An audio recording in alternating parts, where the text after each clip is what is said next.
बीते दशकों में हमने भारत के इंफ्रास्ट्रक्चर के निर्माण में दो बड़ी चुनौतियां देखी है। एक, इंफ्रास्ट्रक्चर के बड़े प्रोजेक्ट समय पर पूरी नहीं हो पाते थे। दूसरा, अलग अलग विभाग, अलग अलग सरकारें अपनी अपनी सुविधा से काम करती थी। इससे सरकारी संसाधनों का दुरुपयोग भी होता था, समय भी अधिक लगता था और सामान्य जन को भी असुविधा होती थी। मेरी सरकार ने पीएम गति शक्ति नेशनल मास्टर प्लान बनाकर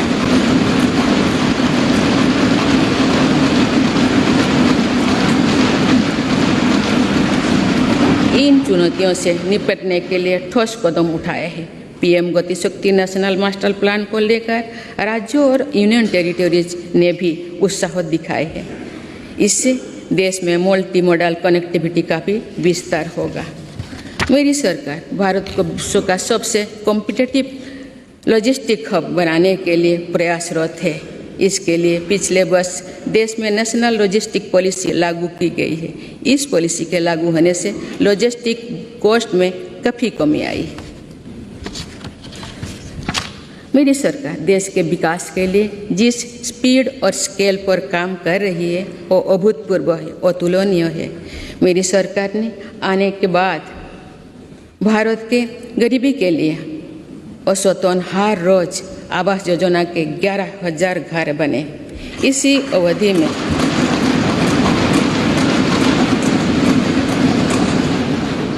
अवधि में भारत में हर रोज औसतन 2.5 लाख लोग ब्रॉडबैंड कनेक्शन से जुड़े। हर रोज 55,000 से ज़्यादा गैस कनेक्शन दिए गए। मुद्रा योजना के तहत हर रोज 700 करोड़ रुपये से ज़्यादा का लोन दिया गया। बीते 8-9 वर्षों में भारत में लगभग हर महीने एक मेडिकल कॉलेज बना है। इस दौरान देश में हर दिन में 2 कॉलेज की स्थापना हुई है। हर सप्ताह एक यूनिवर्सिटी बनी है। सिर्फ 2 साल के भीतर भारत ने 220 करोड़ से ज़्यादा वैक्सीन की डोज भी दी है।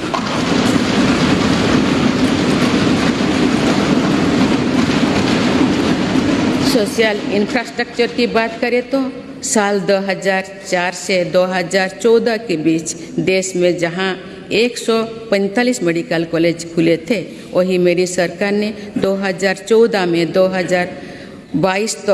14 से 2022 तक 260 से अधिक मेडिकल कॉलेज खोले थे।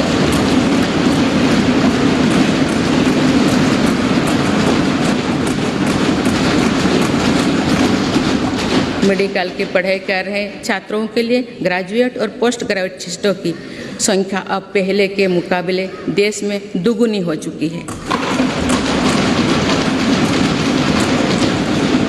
2014 से पहले जहां देश में कुल लगभग 725 विश्वविद्यालय थे, वही बीते केवल 8 वर्षों में 300 से अधिक नए विश्वविद्यालय बने। इसी दौरान देश में 5,000 से अधिक कॉलेज भी खोले गए हैं।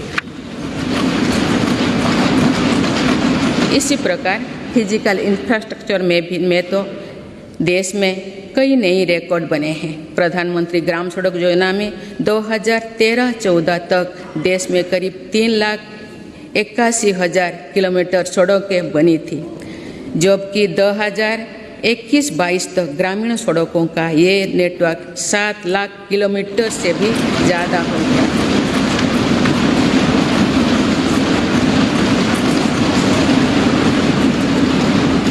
अब तो देश की 99% से अधिक बस्तियां सड़क मार्ग से जुड़ चुकी हैं। वर्ल्ड बैंक सहित अनेक संस्थाओं की स्टडी के अनुसार ग्रामीण सड़कों से गांव में रोजगार, खेती, शिक्षा और स्वास्थ्य पर बहुत सकारात्मक असर पड़ा। नेशनल हाईवे नेटवर्क में पिछले 8 वर्षों के दौरान 55% से ज़्यादा की बढ़ोतरी हुई है। जल्द ही जल्द ही भारतमाला प्रोजेक्ट के तहत देश के 550 से ज़्यादा जिले हाईवे से जुड़ जाएंगे और व्यवस्था को गति देने वाले कॉरिडोर्स की संख्या 6 से बढ़कर 50 होने वाली है। इसी तरह देश के एविएशन सेक्टर भी तेजी से आगे बढ़ रहा है। साल 2014 तक जहां देश में एयरपोर्ट्स की संख्या 74 थी वो अब बढ़कर 147 हो गई।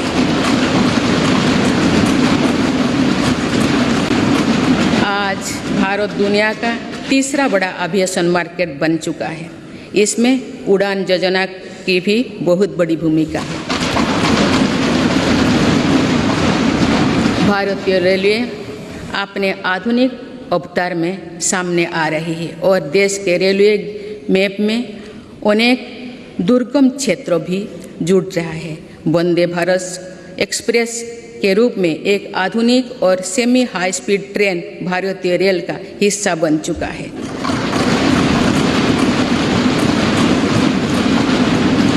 जम्मू कश्मीर और नॉर्थ ईस्ट के दुर्गम क्षेत्रों को भी रेलवे से जोड़ा जा रहा है। देश के बड़े रेलवे स्टेशनों को आधुनिक बनाया जा रहा है। भारतीय रेलवे का दुनिया का सबसे बड़ा बिजली से चलने वाला रेलवे नेटवर्क बनने की दिशा में तेजी से अग्रसर है।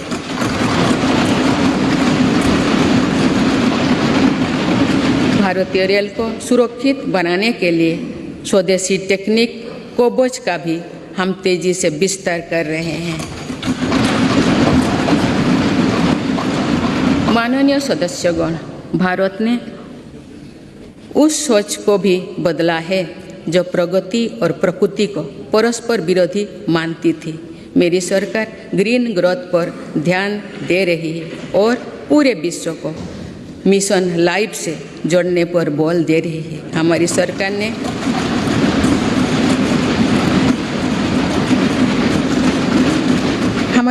ने पिछले 8 वर्षों में सोलर एनर्जी क्षमता को करीब 20 गुना बढ़ाया है।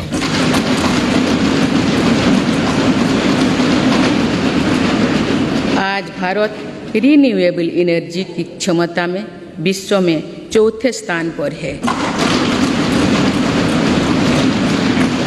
देश के बिजली उत्पादन की 40% क्षमता नॉन फॉसिल फ्यूल्स में पैदा करने का लक्ष्य देश में 9 वर्षों पहले ही हासिल कर लिया है।